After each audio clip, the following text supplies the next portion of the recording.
Hey everybody, how's everybody doing over there in Instagram? Hello everybody over there, Facebook. Thank you guys so much for joining me today. I am so excited to be coming to you guys with the second part of our series, the People Pleaser Detox, because that is what this is all about. We are getting free from our addiction to people, okay? That is what we're doing. I'm really excited about the response that I've been getting with the video from yesterday and what have you. I'm really excited about that. And so I'm really excited to come to you with the second part. If you missed it yesterday, I started off by talking about 5 signs that you might be a people pleaser. Now, I told you yesterday I had more, right? I told you I had more for you.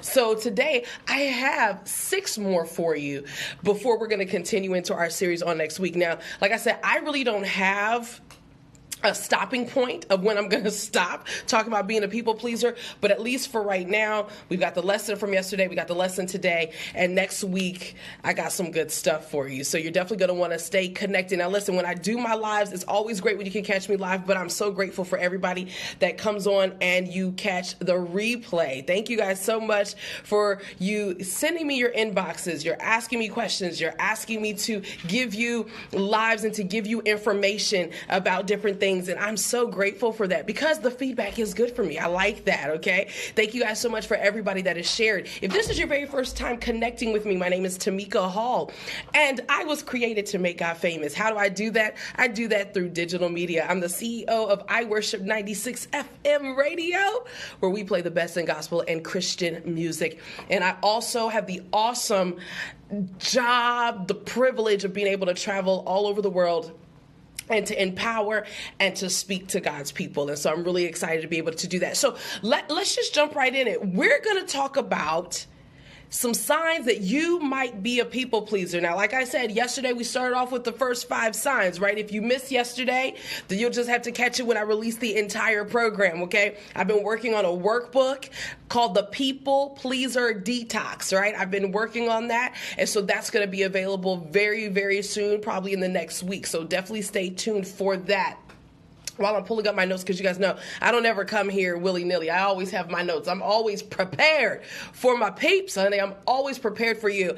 Listen, the She Wins Conference. This is for women who need to be restored, rejuvenated. You just want to feel refreshed and refocused. I want you to go to www.shewinsconference.com. I have some amazing speakers that are going to be there. It is a mini retreat style conference. So it's going to be a day-and-a-half conference. Y'all, we got some really great things that are going to be taking place. So you definitely do not want to miss that. Okay. Let's just jump into it now. If you remember yesterday, I talked about the danger of being a people pleaser, right? You know, a lot of the reasons why it's important for us to talk about being a people pleaser. And if you're here today, is because you've probably thought to yourself at some point, okay, maybe this is what I do, right? Maybe this is something that I do. You know, a lot of times people pleasing comes from you don't want to be rejected. It's from the need to be accepted. Lady Anika is one of our speakers over there on Facebook. She says she's excited. I'm excited about the conference too, because I know that you have a word. I know that you got a word, and I'm excited about it for sure. Very quickly, you guys, before I really jump all the way into this, hi Sheena, how you doing? Thank you so much for joining me. Connect with somebody, tag somebody in this conference, send somebody a text, let them know that they need to come on here right now. Thank you guys so much for the hearts. It makes me feel excited. It encourages me. It lets me know that you like what it is that you're hearing. So listen, people pleasing comes from feeling rejected. It comes from wanting to be accepted. There's so many underlying issues for why we turn into people pleasers, right? I'm really excited about this series. And like I said, I'm not sure how long it's going to last, but I'm so excited about it because last year I told God I wanted to be healed and I wanted to be whole. That is what I told him. And that is what I meant. And, you know, God had to literally perform heart surgery on me. He had to do it. I needed him to do it. And it has not been easy because when you ask God to perform heart surgery on him, he will do that and he will show you, right? He shows you and all the things that you thought that you weren't, you find out that you are a lot of those things, right? But I said, God, I want to be healed, right? I told him I wanted to be healed. And even though there's still some healing that is taking place, there's been a lot of work that's been done also. And so I'm excited to share some things with you. So let's talk about the second phase of signs that you may be a people pleaser. Y'all, I'm going to offend some people with using this word, but I'm sorry, because it's just who I am. Well, not that I want to offend you, but it's just me. Hi there. How you doing, icons? Nice to see you right on here. Yes. Number one, you might be a people pleaser, and this is actually number 6 from the full list from yesterday. If you mistake being a punk for being polite, okay? You might be a people pleaser. If you think that you allowing people to punk you is just another way of being polite. Right? Have you ever done something that you didn't want to do, and at the end of the day you felt like somebody made you do it? Right? Well, that's not being polite. That's being a punk. That's allowing somebody to punk you. You get what I'm saying? So here's the thing. What is being polite? Polite is when you are respectful of somebody, when you're considerate of somebody's feelings. That's what it means to be polite. What happens is that oftentimes we will punk ourselves. We allow ourselves to be punked when we allow people to push us into doing things that we don't want to do, right? We allow. That's the biggest word here. That's what I talked about yesterday. If you saw the snippet that I posted, it's crazy. It's been receiving a lot of traction. Thank you guys so much for all your feedback on that. But we allow ourselves to be taken advantage of. We allow that thing to happen. So when you allow people to punk you, you allow them to push you into doing things that you do not want to do. Why? Why is that? Because here's another reasons. This is my second reason for today.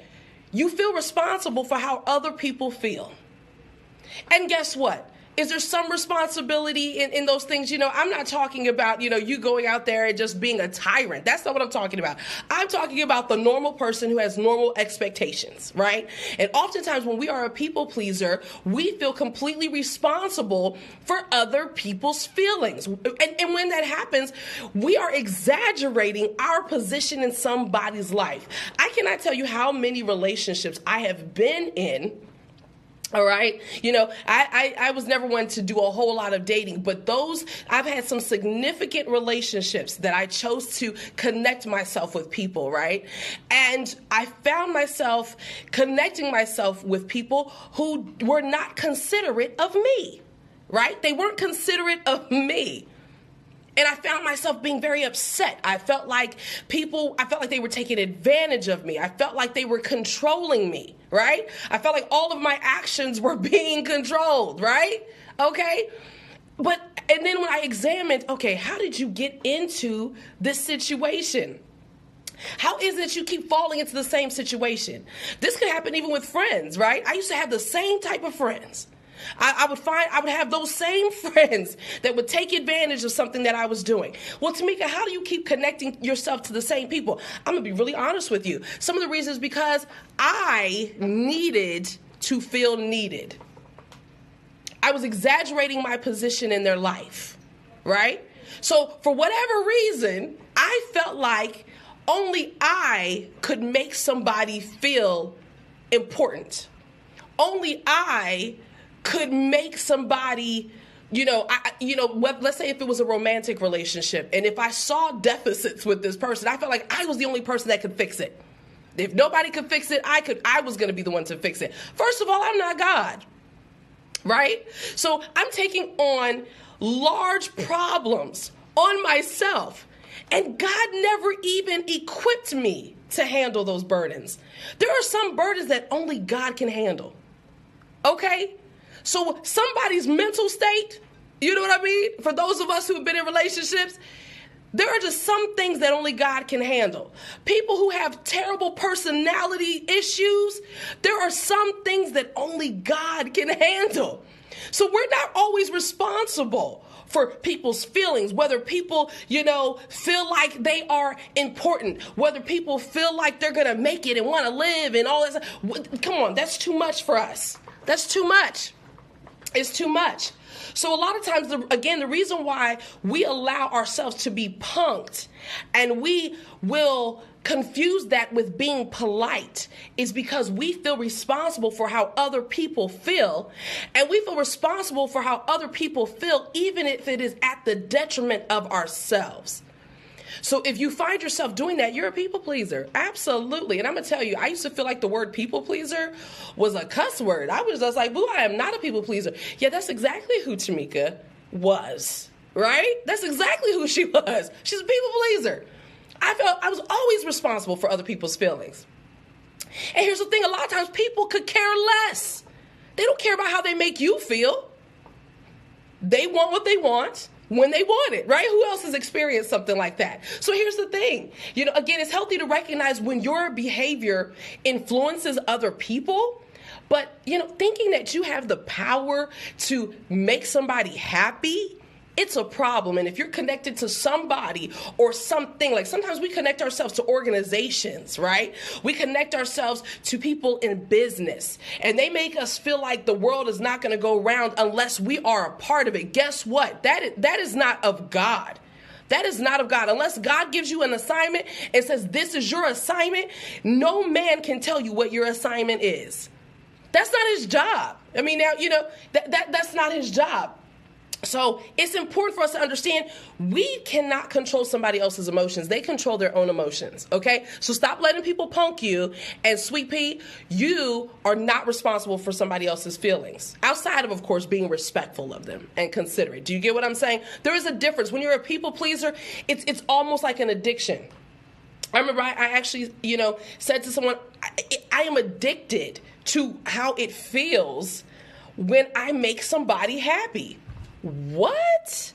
That's literally what I had to tell somebody. Like, listen, I even went to therapy because I just could not understand why I kept falling into situations and feeling so depressed. I personally feel like there's anything wrong with therapy and getting some counseling.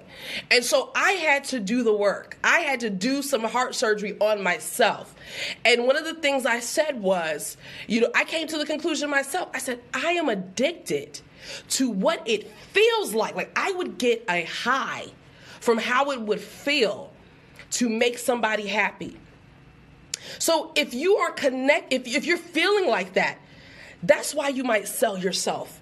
And by selling yourself is not even always financial. Sometimes we sell our bodies. Sometimes we sell our time. We sell our emotions, right? We sell ourselves for attention. We sell ourselves to make somebody else feel good when at the end of the day, it's all about us. And I used to be one of those people, I'm like, I don't think things are about me. No, I really don't. I'm a very humble person. I don't feel like everything's about me. But when you're a people pleaser, you do think that everything is about you. Oh my God, how powerful is that? Lady Anika said that's powerful. Absolutely. I was addicted to that, Lady Anika. Yeah, I made everything about me by thinking I wasn't making everything about me. What? Isn't that crazy? So, yeah, you feel responsible for other people's feelings. Here's another thing. You might be a people pleaser if you apologize often. You're a people pleaser. Do you find yourself apologizing excessively? You know what I mean? I don't know what it is. Sometimes we we got to figure out what it is. So if you find yourself always apologizing, because here's the thing. Sometimes you apologize to keep the peace. Let's be honest. If you're in a marriage or a relationship, sometimes it's not even that you feel like you were wrong, but it's like, okay, boo, I'm sorry that I made you feel like that. But I'm one of those people, I used to apologize for everything, I was just excessively blaming myself for everything. And the thing is, what we speak becomes reality, even to ourselves. So we don't even realize that if we're constantly apologizing for everything, then you begin to subconsciously feel like everything is your fault, right? Everything's not always your fault. So even if you apologize for something, sometimes you need to understand, okay, why am I apologizing for this? Right? I'm never one who wants to hurt somebody's feelings. Now, if I find that I've hurt somebody's feelings, and, especially it's never my intent to hurt somebody. You can apologize for unintentionally hurting somebody without taking the ownership of the full situation. If that, you get what I'm saying? Now, if you did it, you did it. But sometimes people will be passive aggressive and they will project their own insecurities on you. And then you apologize for their insecurities. Do you get what I'm saying? That's the difference when you're a people pleaser. As a people pleaser, we take responsibility for our actions. We take responsibility for other people's actions. I've apologized to people who have hurt me. Wait a minute. Sweet Pea, you were wrong. You completely eviscerated me in front of a group of people and I'm apologizing to you? That's people pleasing, right? People pleasing. You might be a people pleaser. This is number 4 for today. If you will do whatever it takes to avoid conflict and confrontation. Why are we afraid of conflict and confrontation? Lady Anika's throwing up laughing faces. Why are we afraid of conflict and confrontation? Here's the thing, and I know you guys have probably heard this before. Confrontation is not a bad word. We look at it like it's a cuss word. We look at it like if we say it or we have to engage in confrontation, that all of a sudden the world is like not going to go round. All of a sudden Jesus is going to be nailed to the cross again because we had a confrontation, because we entered into a conflict. No, boo, confrontation is not wrong. Confrontation means to confront. That means you take on something head on. You actually will confront a thing. Sometimes confrontation is great, right? So for example, let's say that you own a business. If you get somebody that's trying to take advantage of you and they don't want to pay you for your services, are you going to just allow them to not pay you for your services? Or are you going to confront the situation and say, before I do another thing, other thing for you, I need to be paid this and I need to be paid by such and such date? That's a confrontation, right? That's a confrontation. What about the confrontation when somebody completely hurts you and they devastate you? We always shy away from those things, don't we? It's uncomfortable. Conflict can feel uncomfortable, but it's not something that you can avoid. Here's the thing, right? This is how I started getting out of that, because I realized that people had no problem confronting me about stuff, whether I felt like I was wrong or not. So people won't have a problem confronting you, and people who are not people pleasers, they don't have any problem. Well, first of all, there are people out there, and honestly, you guys know them. There are people out there that they can read people very, very well. But here's the thing. You also can do that. And we're going to also talk about that power later on in another live. But as people pleasers, we learn how to read people. We learn how to read their body language, right? But see, what we do is we cause damage to ourselves because we automatically will shrink ourselves back from conflict and confrontation, and other people can read us very well. And it's amazing because the people that you love the most and the people that you feel like should have your back the most, sometimes they will take advantage of the fact that you are a people pleaser. They may not even be able to put a word on it, but they know she's going to do it if I tell her to do it. She's going to do it if I stomp my feet. And, they're just like our kids, right? Like, all of us have children. I'm sure we do, right? So we have kids, and our kids, they will try us, right? They'll try us. They'll get upset. They try us with a tantrum. They try us with crying. They try us with throwing stuff, right? And they figure out what works.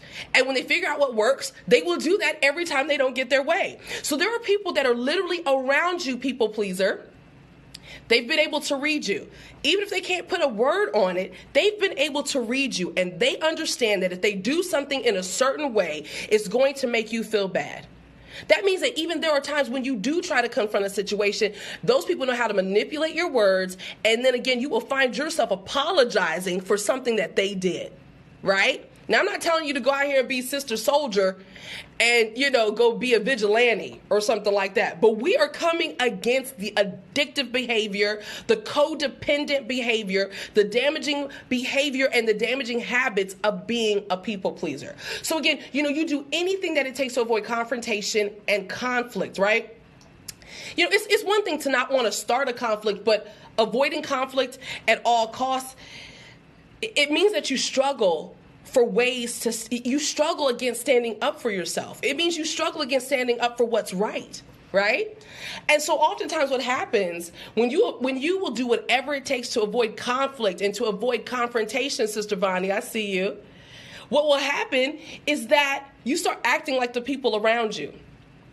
Has that ever happened, right? So here's the thing. It's normal for us to be around people and they will bring out different sides of our personality. So for example, Lady Anika, she knows exactly how crazy I am, right? I mean, and I tell people all the time, people, and I think you guys have a sense of the fact that, okay, Tamika may not be wrapped too tight all the time. And that's very true, right?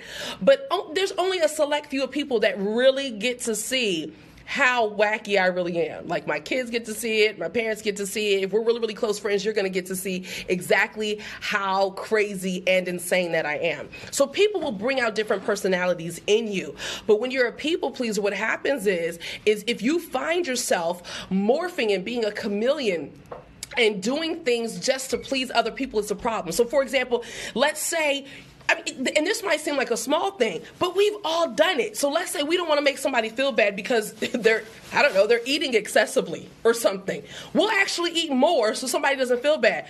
Baby, y'all don't understand. This girl's 180 pounds. I'm trying to drop 10 of them. So that's fine if you want to eat that 5th slice of pizza. I'm going to stick with my 3rd one. Ooh, as I'm trying to drop weight. I'm just saying, you know what I mean? So if it's something small like that, but if you're finding yourself acting like the people around you simply to appease them, you're a people pleaser. And that's a problem, because what ends up happening is, this is the thing about people pleasers. We're so good at reading other people. And one of the things I know for myself, I am completely fascinated by people that I care about. So if you're in my life and I love you, I am fascinated. I want to know what makes you tick. I want to be able, I have a servant's heart too. So I'm one of those people, I want to know what you need before you even realize what you need, right? Because honestly, I enjoy for people to do that with me too. If you work with me, if you're assisting me, what have you, that's really good for me. So I do that as well. But what happens is, when you're a people pleaser, you find out the expectations of everybody else and you never set boundaries for yourself. So this is the problem. So this is one way how we sometimes start acting like other people, right? So that sometimes is that's where that comes in and that goes wrong. Okay? Here's my 6th thing for today. You don't admit when your feelings are hurt. Right? We've been talking about all these things, and it leads right up to this. Let me run over them real fast. Number 1, you mistake being a punk for being polite. Letting somebody punk you is not being polite. It's letting them punk you, right? I can be polite all day, but you're not going to punk me anymore. That's not going to happen, right? Right? Because we're not soft. We're not soft. We can be kind-hearted. We can be very loving, but we're not soft, right? You're not going to punk me. You get what I'm saying, right? Number 2, you feel responsible for how other people feel. You apologize excessively, even when you haven't done anything. You're a people pleaser. You do whatever it takes to avoid confrontation and conflict. Like, you do whatever it takes to avoid it. Even going as far as to act like the people that you're around, and then when people hurt you, because you've done all of those things, you've been acting like everybody else, then you find yourself, you can't even admit it when your feelings are hurt. You have a hard time admitting it when you're angry. I used to do it all the time. Oh, no, I'm fine. Like, what was that about? And then I would be walking around seething and not wanting to talk to the person for the rest of my life. Like, no, literally, for the rest of my life, I did not want to talk to you anymore. And I would talk about these people, and I would find myself loathing and hating people, and it would eat me up. But now, I have no problem. Have you ever had somebody come to you and say, I feel like you're upset with me? And if you find yourself going, oh, no, I'm fine. No, you're not fine. You're mad. Let them know you're mad and tell them what they did that made you mad. They would have no problem telling you, right?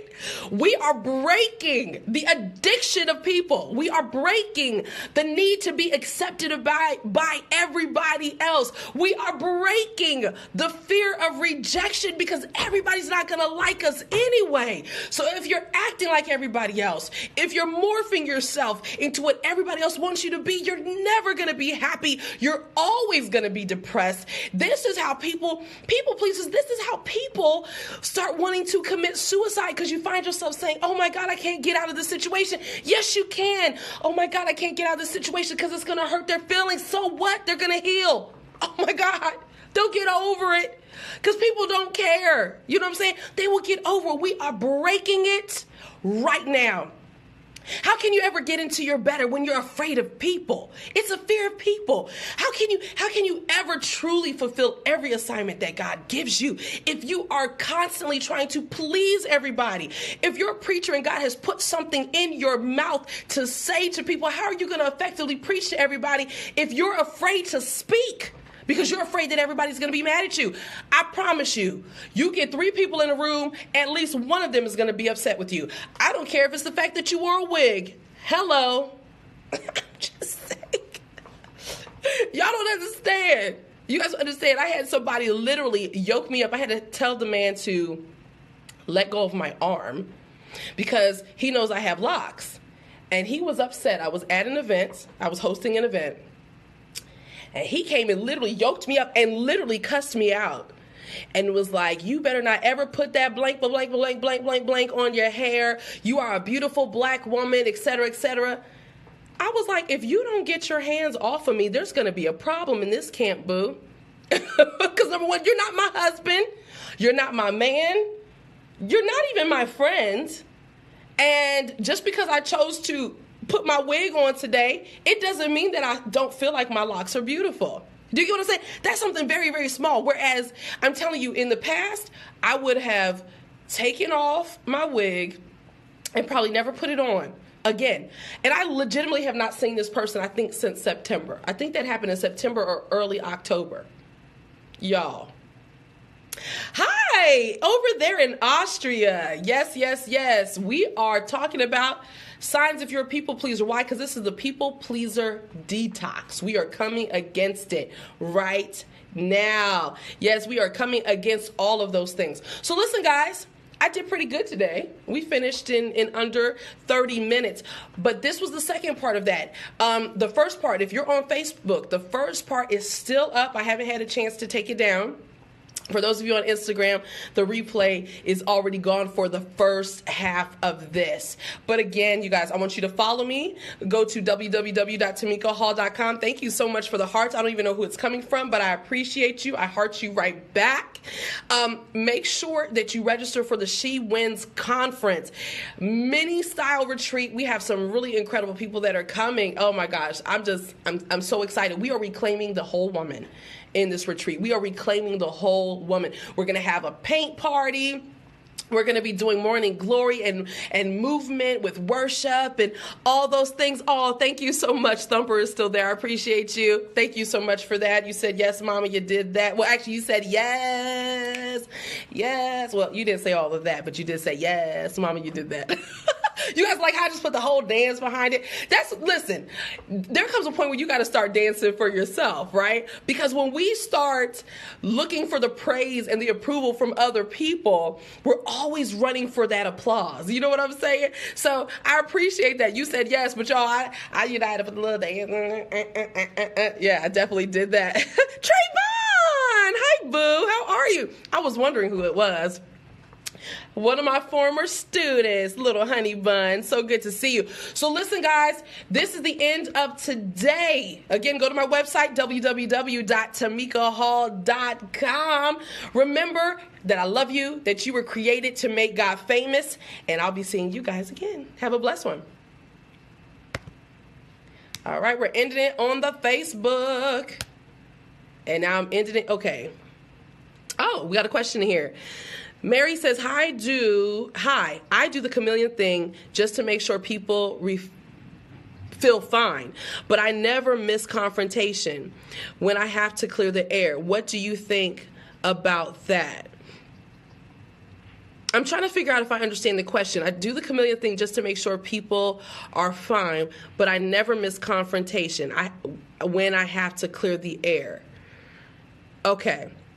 So I think what you're saying is that you do try to avoid confrontation, but are you saying that when confrontation takes place, you don't have any problem with that? Or are you saying, the second thing, are you saying that you do the chameleon thing? Like you will morph into whomever or whatever it is you need to be at the time, but confrontation still finds you. Is that what you're saying?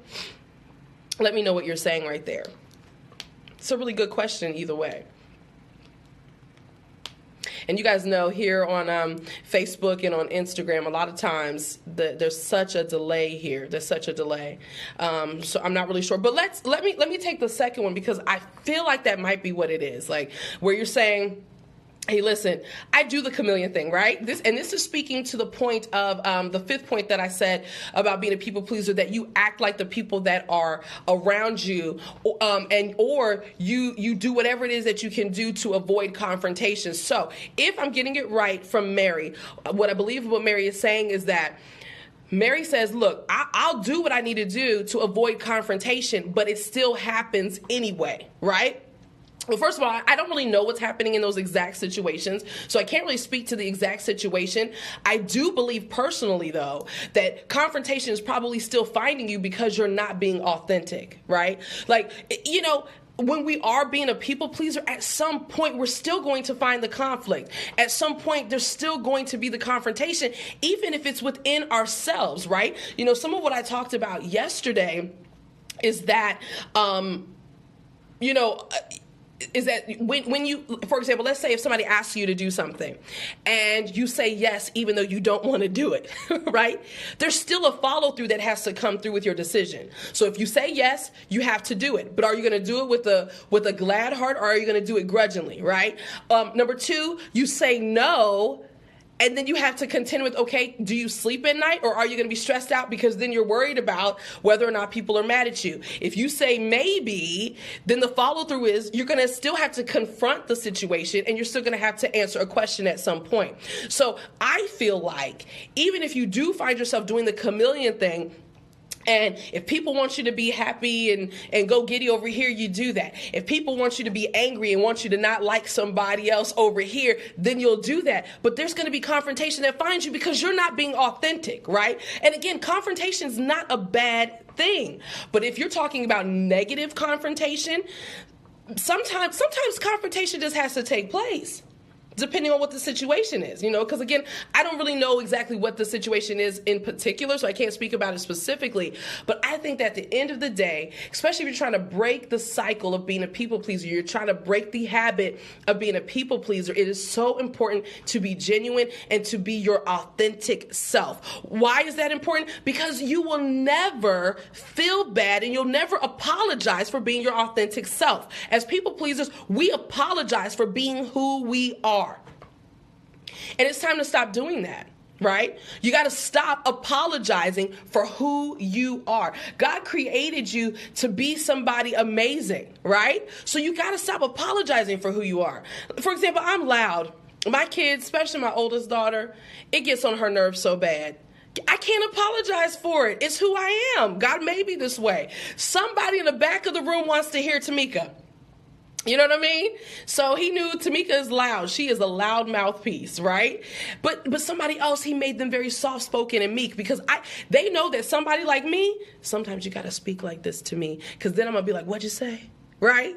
So there's a need for all of us. So stop apologizing for who you are. Sticky Beat says, be in the world, but not of the world. Absolutely. I mean, you know, we have no choice but to operate here. You know, we operate here, but we don't have to be like the world. I mean, one of the things that I love, and I forgot to say this on Facebook, but this is the verse that I would like to leave with you today. Joshua 1:9, because you guys know I always want to go to the word. This is the Good News translation. I think at the end of the day, one of the things that you need to do as you are trying to detox yourself of being a people pleaser is that you have to gain some godly boldness. Right?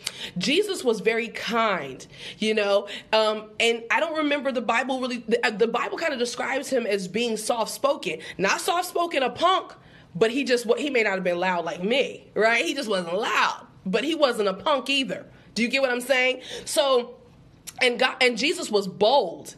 If you were speaking something and you weren't supposed to be speaking, he would tell you to be quiet. Right? Isn't that right, Auntie Latanya? How you doing over there? So this is the verse I'm leaving with you. Joshua 1:9 says, remember that I have commanded you to be determined and confident, right? He said, now, let me give you the context of this very, very quickly. Thank you, Auntie. She says she loves my hair.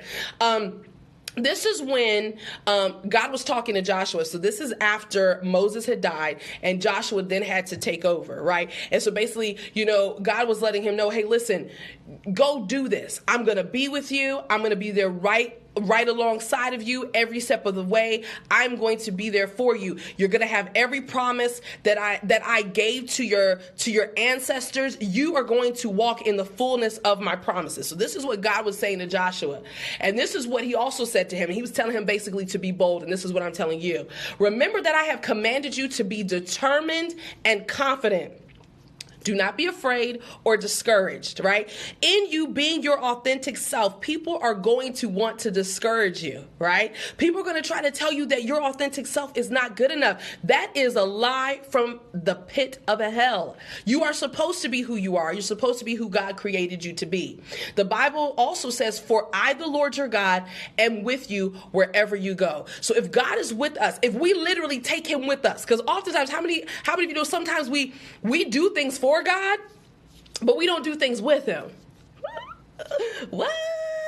Right? So we a lot of times we do a lot of stuff in God's name, but we're not doing it with him. He didn't tell us to do that, right? That was not our assignment at that appointed time, right?